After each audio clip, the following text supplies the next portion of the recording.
Bom, hoje nós tivemos na CPI da Covid mais uma pessoa aqui, o empresário, o executivo, presidente do Fibbank, Roberto Pereira Ramos Júnior. Fibbank foi a empresa, não é banco, é uma empresa que forneceu à Precisa uma carta-fiança de 80 milhões de reais como garantia para o contrato da Precisa com o Ministério da Saúde para o fornecimento da vacina Covaxin.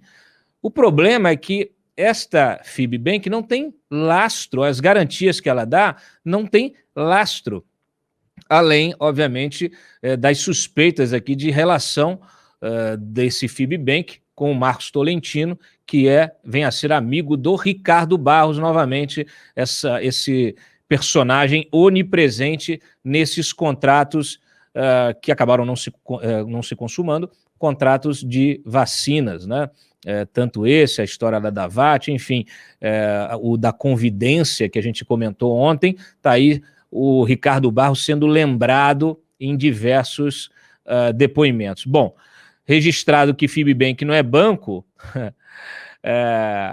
a CPI ficou muito curiosa de saber o que era o Fibbank. Por quê? Porque o capital social da empresa, que o Roberto Pereira disse que era uma pequena empresa, o capital social dela é de 7 bilhões e meio. Não é 7 milhões, 7 bilhões e meio. E isso virou motivo de chacota na CPI. Nós separamos aqui uns VTs desse depoimento. Freitas, solta aquele ali da pequena empresa de 7 bilhões e meio. Por favor. O senhor disse que é uma empresa pequena? Em estrutura, sim. E qual é o capital social dessa empresa pequena? 7,5 bi. Não, repete aí, por favor. A estrutura é pequena, mas o capital é 7,5 bi. Vossa Excelência, que é um expert em pequenas, microempresas, que tem lutado muito pelo Brasil nessa situação, me diga, me explique, Vossa Excelência, por favor, se é uma empresa pequena que tem 7 bi e meio de capital, me explica para o Brasil. Brasil, por favor. Por favor, senador Jorge. Explique para o administrador. Só falta ele ter pedido um Pronamp também. Explica aqui, porque eu perguntei qual era a formação dele, até para saber qual é a formação. Ele não é nenhum, ele é administrador de empresa. Dizer que uma empresa que tem capital social de 7 bi e meio é uma empresa de pequeno porte, eu não sei mais o que é de médio e grande porte. Não para por aí, não. Bom, a empresa, a Fibbank, teve faturamento de 1 milhão em 2020. O presidente da Fibbank disse que não tem relação com o Barros e o Maximiano, tá? E também defendeu aqui a sua carta de fiança. Olha, ele admitiu que o Tolentino representa companhias que compõem o capital da empresa, isso explicaria o relacionamento com esse empresário, o Tolentino, que é amigo do Ricardo Barros, como eu mencionei, só que sócios dessa empresa, dessas empresas que compõem o Fibbank, fizeram movimentações depois de mortos. Na verdade, o que a gente tem é registros de movimentações de pessoas que já morreram, de sócios que já morreram. Isso a CPI também flagrou, e de fato é assustador, né? Solta o VT, Freitas, por favor. Só perguntando, senhor presidente, quem é que tinha que pagar imposto? A própria Fibbank, que teria integralizado o terreno no período de 5 anos. Aguaçu. A Embeguaçu. Então quem tem que pagar imposto são os sócios... Sebastião e Francisco. Pô, mas não vai dar para eles pagarem o imposto porque eles estão mortos. Exatamente. Está aqui a certidão de óbito.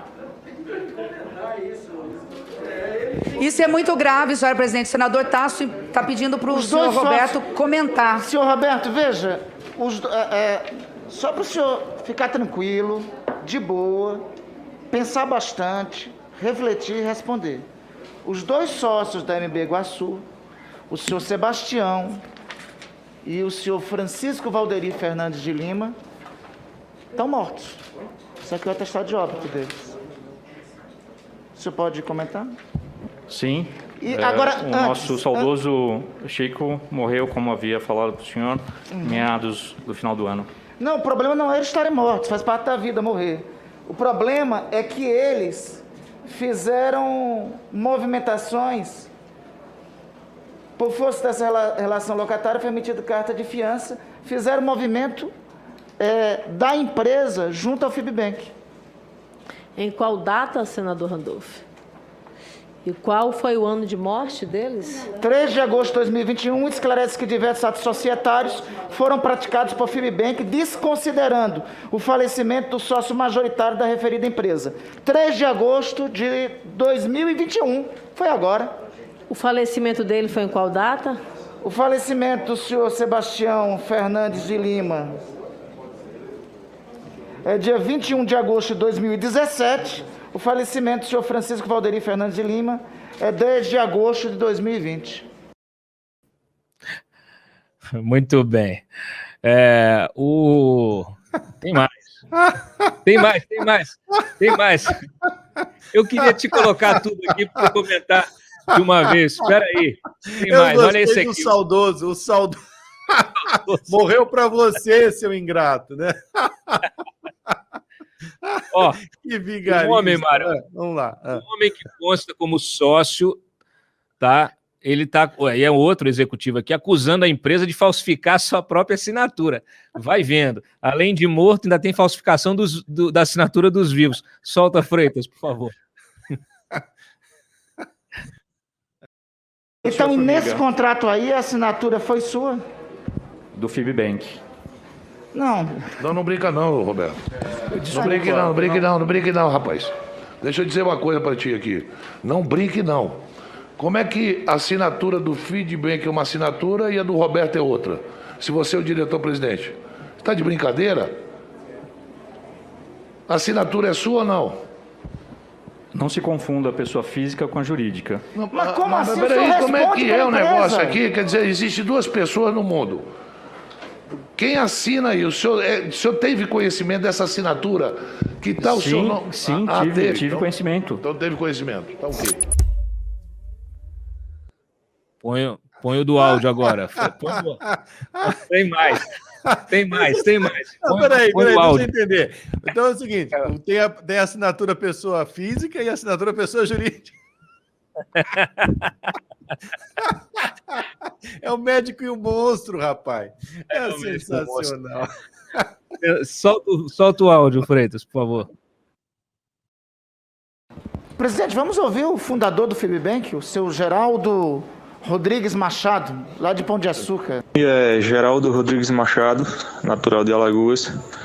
Em 2015, ao tentar financiar uma moto, não consegui, porque descobri que tinha restrição de crédito por participar do quadro societário de algumas empresas do estado de São Paulo.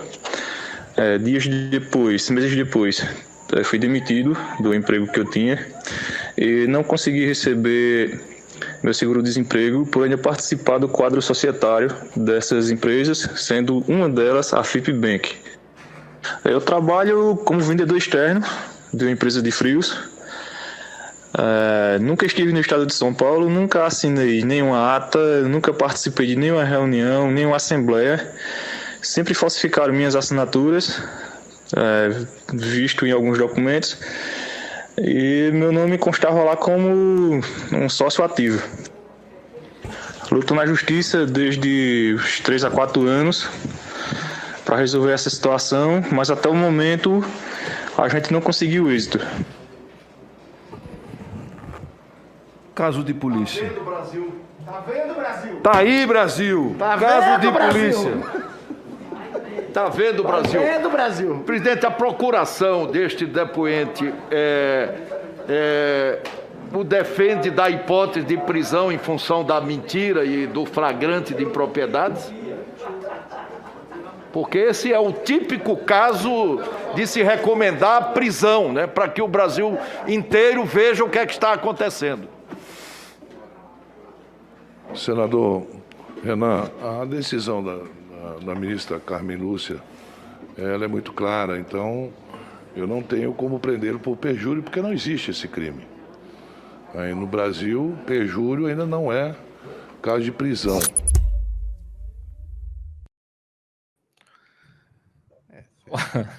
É sensacional. Quer dizer, o Aziz achou que a prisão seria por perjúrio. O sujeito é um vigarista rematado.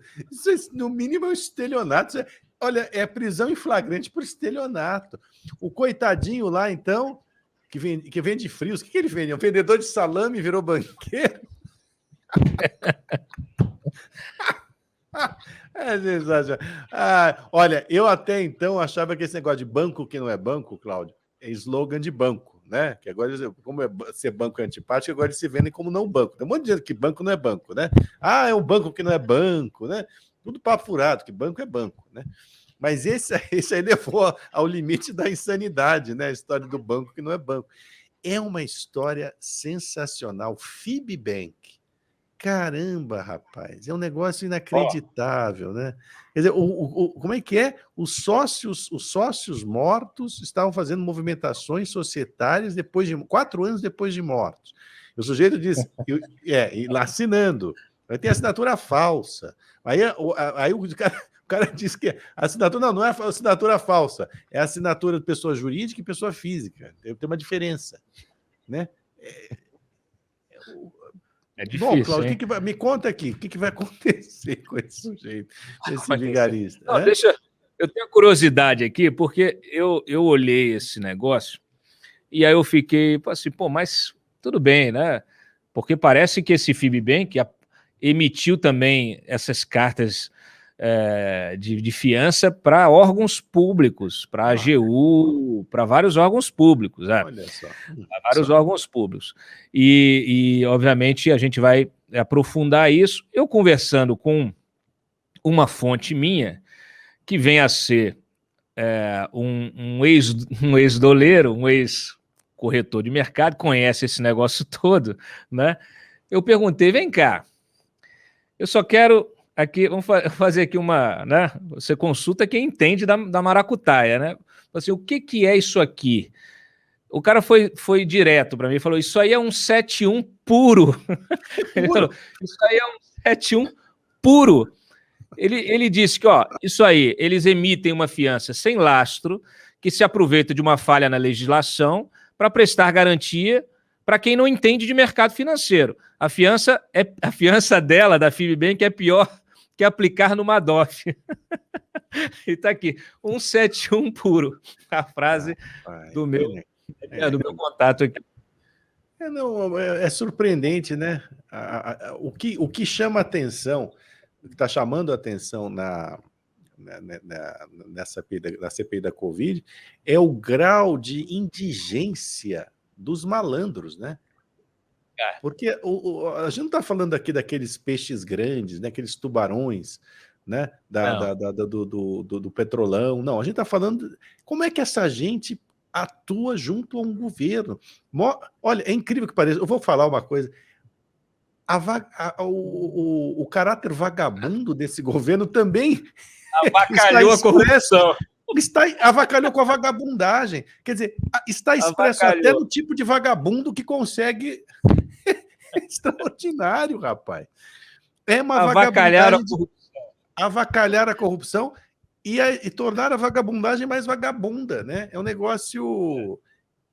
O que vai acontecer com esse sujeito, Cláudio? Esse sujeito vai ficar solto? Esse Fibbank vai continuar atuando? Como é que faz? Tem que fechar esse troço. Isso aí tem que dar...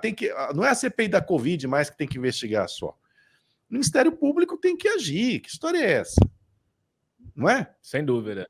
É o que se espera. Quem é que deu licença para esses caras agirem como um banco? Como é que funciona isso? Não tem. Eles não são banco, né?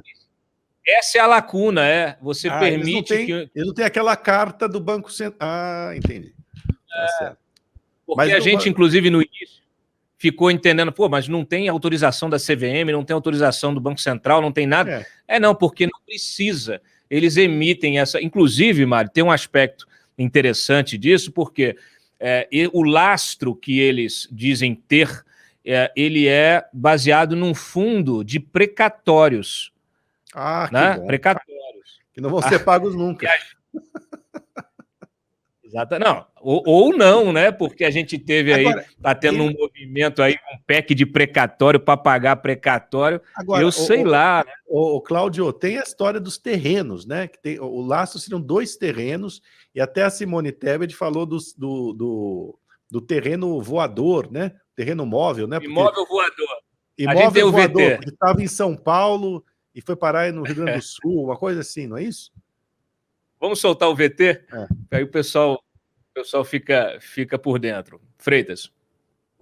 Sabe aquele patrimônio enorme de 2.000 hectares, 48.800 metros quadrados? Ele não é em Curitiba. Ele saiu voando para Curitiba. Na realidade, é um imóvel voador. Na realidade, ele é de São Paulo. E aí começa a tentar consertar. Só que quando a gente chega nesse imóvel de 7.200 em São Paulo, senadora Soraya, a gente vai no 11º cartório de São Paulo e vê que o proprietário não é o Fibbank e não é o Iguaçu. O proprietário é um senhor chamado, pode ir na última lâmina, por favor, Durval Falsarella, que transferiu o imóvel para Azul Real Celeste Participações Limitadas. Em nenhum momento aparece aqui o Fibbank. Ou seja, o principal lastro financeiro, o principal capital social que de 10, que era 7.200, ele até existe, mas ele não é de vocês. Ele é de uma terceira pessoa, Durval Falsarella, que depois passa para Azul Real Celeste. O cartório era em Curitiba, foi parar em São Paulo. Ô, Cláudio, é isso, não era o Rio Grande do Sul, é Curitiba, é o rei de estado do Sul. Agora, é sensacional o nome do verdadeiro, que seria o verdadeiro proprietário, né? Durval Falsarella, ou seja, Durval Falsinha. É piada pronta, rapaz. Durval Falsarella é dono do imóvel voador, que voou de São Paulo para Curitiba. Olha, sabe que todo cidadão com quem você conversa sobre essas coisas tenha sempre o mesmo sentimento. A nossa vida é extremamente controlada, né? Você não pode pisar fora um pouquinho que seja da linha, né? Vem fiscal disso, fiscal daquilo, né? Se você então tem uma empresa, é um cipoal de obrigações que você tem que cumprir. Se você não cumpre uma que seja, você está ferrado.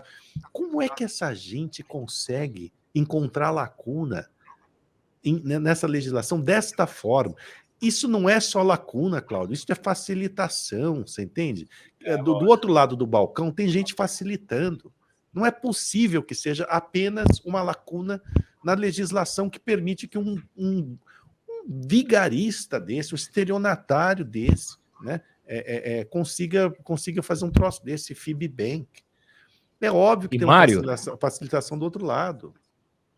E a facilitação, o facilitador, facilitou que esse tipo de montagem fosse feita num contrato anterior, porque até então a gente está falando de vacina, mas a Precisa Medicamentos também tem um contrato de fornecimento de preservativos femininos para o Ministério da Saúde.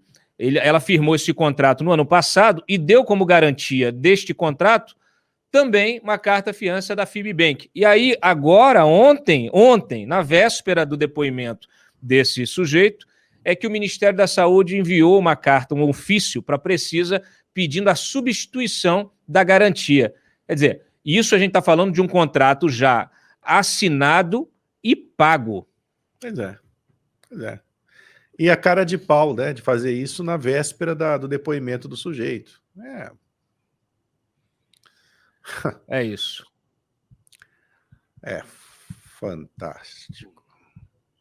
Bom, vou aproveitar e já emendar com a notícia aqui da CPI transformando em investigados o Max, né, o Francisco Maximiano, né, o poderoso Max, da capa da Cruzoé, que agora...